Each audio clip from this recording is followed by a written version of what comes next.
रियाजी की दुनिया में ना कुछ ऐसे सवाल होते हैं जो पहली नज़र में बिल्कुल नाकाबिले हल लगते हैं, लेकिन उनका हल इतना खूबसूरत होता है कि वो किसी आर्ट से कम नहीं लगता। आज हम एक ऐसी ही मशहूर पहेली को हल करने जा रहे हैं, एक ऐसा इंटीग्रल जिसने अच्छे अच्छे रियाजी दानों को चकरा कर रख दिया था। जी हाँ, ये कोई मामूली इंटीग्रल नहीं है। इसे लामहदूद इंटीग्रल्स का बिग डैडी तक कहा जाता है। और इसकी वजह ये है कि एक लंबे अरसे तक इसे रियाजी की दुनिया का एक नाकाबिले तस्खीर पहाड़ समझा जाता था। ये अपने आप में एक लेजेंड है। तो ये है हमारा आज का चैलेंज, e⁻⁻x² का इंटीग्रल मनफी इन्फिनिटी से लेकर पॉजिटिव इन्फिनिटी तक। अब ये देखने में तो बहुत सादा सा लगता है ना।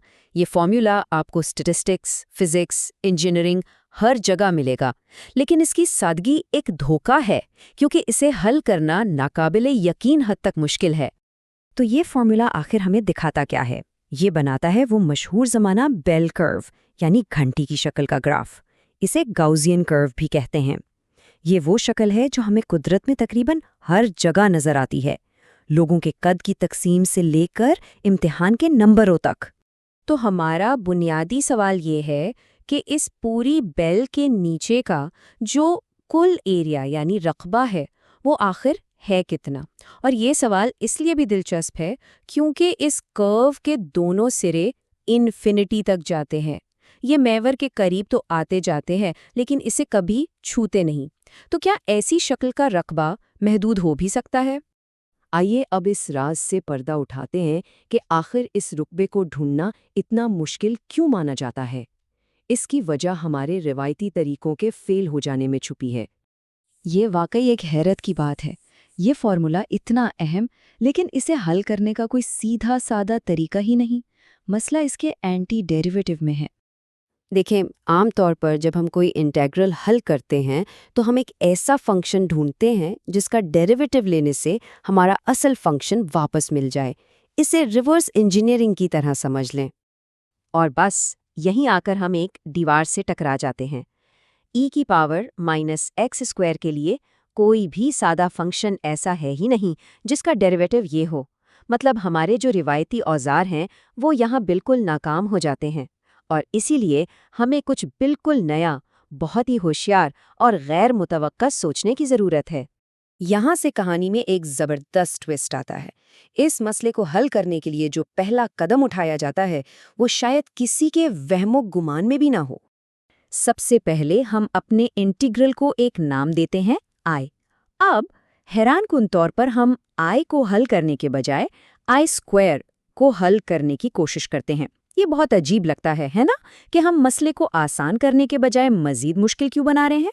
लेकिन यकीन करें, यही वो चाबी है जो एक नई दुनिया का दरवाज़ा खोलेगी।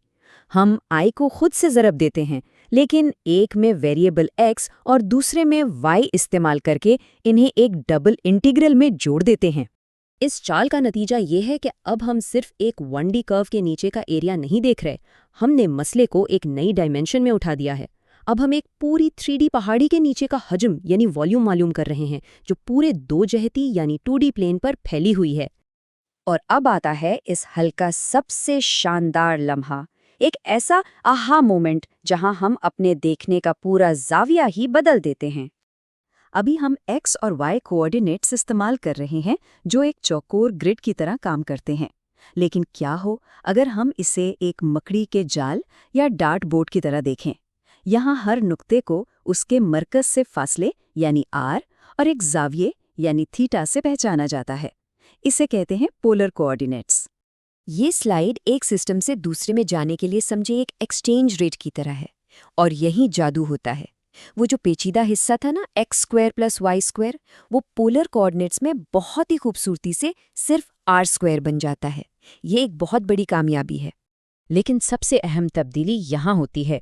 कार्टेशियन सिस्टम का वो छोटा सा चौकोर रकबा dx dy पोलर सिस्टम में r dr d थीटा बन जाता है। यूं समझें कि पोलर कोऑर्डिनेट सिस्टम में पिज़्ज़ा की एक बहुत बारीक सी काश। और ये जो इजाफी आर यहाँ नजर आ रहा है ना, यही हमारी कामयाबी का राज है। तो आइए अब देखते हैं कि नुक्ता नज़र की इस तब्दीली ने किस तरह एक नाकाबिले हल मसले को एक ऐसे मसले में बदल दिया है जिसे हम चुटकियों में हल कर सकते हैं। कोऑर्डिनेट्स की मुकम्मल तब्दीली के बाद हमारा इंटेग्रल अब कुछ ऐसा दिखता है। ज़रा देखें ये कितना साफ सुथरा हो गया है। जाविया यानी थीटा 0 से 2 पाई यानी एक मुकम्मल दायरे में घूमता है, और फासला यानी आर मरकज़ से शुरू होकर इन्फिनिटी तक जाता है। यही आर, ये जो जैसे जादू से नुमोदार हुआ है ना, यही वो चीज़ है जिसकी हमें शिद्दत से ज़रूरत थी। याद है असल इंटीग्रल में क्या मसला था? हमारे पास e की पावर -x² को इंटीग्रेट करने के लिए बाहर कोई x नहीं था, लेकिन यहाँ हमारे पास e की पावर -r² के साथ एक r मौजूद है, और यही इसे इंटीग्रेशन के लिए बिल्कुल परफेक्ट बना देता है। इस इजाफी आर की वजह से अंदरूनी इंटीग्रेशन अब एक सीधा सादा कैलकुलस का मसला बन गया है। ये एक ऐसा फंक्शन है जिसे हम बहुत आसानी से इंटीग्रेट कर सकते हैं, और जब हम इसमें 0 से इन्फिनिटी की लिमिट्स डालते हैं तो जवाब एक हैरानगेज तौर पर सादा सा नंबर आता है, आधा यानी 1/2। अब हम इस शानदार हल के बिल्कुल आखिरी मरहले की तरफ बढ़ रहे हैं। एक पेचीदा, डरावना नजर आने वाला इंटीग्रल अब हल होने के बिल्कुल करीब है। अंदरूनी इंटीग्रल हल करने के बाद हमारे पास सिर्फ ये बचा है, आधे को थीटा के लिहाज से 0 से 2 पाई तक इंटीग्रेट करना। ये इतना आसान है जैसे किसी मुस्ततील का रकबा निकालना।